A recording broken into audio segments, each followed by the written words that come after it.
ಸತ್ಯದ ಬೆಳಕಿನಲ್ಲಿ ನಮ್ಮ ವರದಿ, ನಮ್ಮ ಧ್ವನಿ, ಜನರ ವಿಶ್ವಾಸದ ಪ್ರತಿಬಿಂಬ.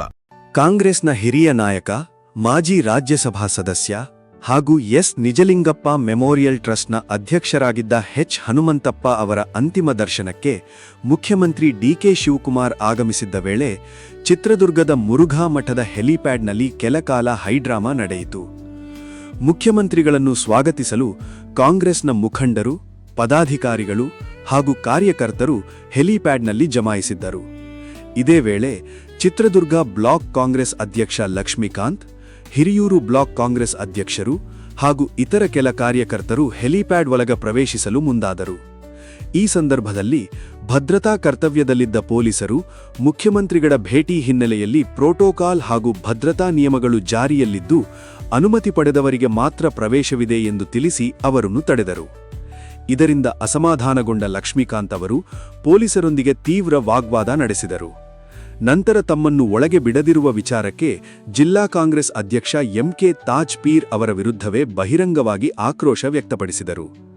ತಾವು ಪಕ್ಷದ ಜವಾಬ್ದಾರಿಯುತ ಪದಾಧಿಕಾರಿಯಾಗಿದ್ದರೂ ಉದ್ದೇಶಪೂರ್ವಕವಾಗಿ ಕಡೆಗಣಿಸಲಾಗುತ್ತಿದೆ ಎಂದು ಆರೋಪಿಸಿದರು.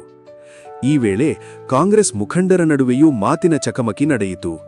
ಲಕ್ಷ್ಮೀಕಾಂತ್ ಹಾಗೂ ಹಿರಿಯೂರು ಬ್ಲಾಕ್ ಕಾಂಗ್ರೆಸ್ ಅಧ್ಯಕ್ಷರು ಜಿಲ್ಲಾಧ್ಯಕ್ಷ ಎಂಕೆ ತಾಜ್ ಪೀರ್ ಅವರ ವಿರುದ್ಧ ತೀವ್ರ ಅಸಮಾಧಾನ ವ್ಯಕ್ತಪಡಿಸಿ ಪಕ್ಷದ ಕಾರ್ಯಕರ್ತರಿಗೆ ಗೌರವ ನೀಡುತ್ತಿಲ್ಲ ಹಾಗೂ ಸಂಘಟನೆಯನ್ನು ದುರ್ಬಲಗೊಳಿಸುವ ರೀತಿಯಲ್ಲಿ ನಡೆದುಕೊಳ್ಳುತ್ತಿದ್ದಾರೆ ಎಂದು ಆರೋಪಿಸಿದರು. ವಾಗ್ವಾದದ ವೇಳೆ ಲಕ್ಷ್ಮೀಕಾಂತ್ ಅವರು ಜಿಲ್ಲಾಧ್ಯಕ್ಷರ ವಿರುದ್ಧ ತೀವ್ರ ಆಕ್ರೋಶ ವ್ಯಕ್ತಪಡಿಸಿ ಕಾರ್ಯಕರ್ತರನ್ನು ಕಡೆಗಣಿಸುವುದು ಸರಿಯಲ್ಲ ಎಂದು ತರಾಟೆಗೆ ತೆಗೆದುಕೊಂಡರು. ಸ್ಥಳದಲ್ಲಿದ್ದ ಕೆಲ ಮುಖಂಡರು ಮಧ್ಯಪ್ರವೇಶಿಸಿ ಪರಿಸ್ಥಿತಿಯನ್ನು ಶಾಂತಗೊಳಿಸಲು ಪ್ರಯತ್ನಿಸಿದರು. ಪೊಲೀಸರು ಪರಿಸ್ಥಿತಿಯನ್ನು ನಿಯಂತ್ರಣಕ್ಕೆ ತಂದು ಹೆಚ್ಚಿನ ಗೊಂದಲ ಉಂಟಾಗದಂತೆ ನೋಡಿಕೊಂಡರು. ಬಳಿಕ ಮುಖ್ಯಮಂತ್ರಿ ಡಿಕೆ ಶಿವಕುಮಾರ್ ಅವರು ಎಚ್ ಹನುಮಂತಪ್ಪ ಅವರ ಅಂತಿಮ ದರ್ಶನ ಪಡೆದು ಕುಟುಂಬ ಸದಸ್ಯರಿಗೆ ಸಾಂತ್ವನ ಹೇಳಿದರು. ಹೆಲಿಪ್ಯಾಡ್ನಲ್ಲಿ ನಡೆದ ಈ ಘಟನೆ ಜಿಲ್ಲಾ ಕಾಂಗ್ರೆಸ್ನ ಆಂತರಿಕ ಭಿನ್ನಾಭಿಪ್ರಾಯಗಳು ಮತ್ತೊಮ್ಮೆ ಬಹಿರಂಗವಾಗಿ ಚರ್ಚೆಗೆ ಗ್ರಾಸವಾಗಿವೆ.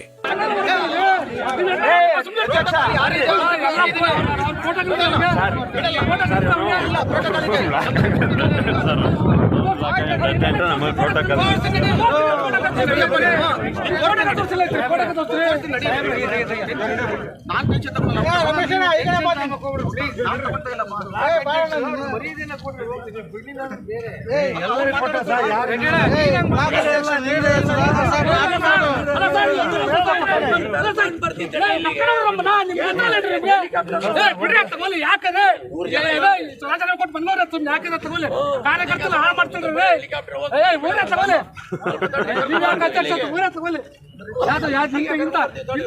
ಅಧ್ಯಕ್ಷ ಮಾಡ್ತೀನಿ ಅಧ್ಯಕ್ಷ ಹಂಗಿರಿ ನಿಮ್ ಜೀವನದಾಗ ಓರಿ ಸುಮ್ಮನೆ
ಹಾಳ ಹೋಗ್ತಾರೆ ಸ್ವಲ್ಪ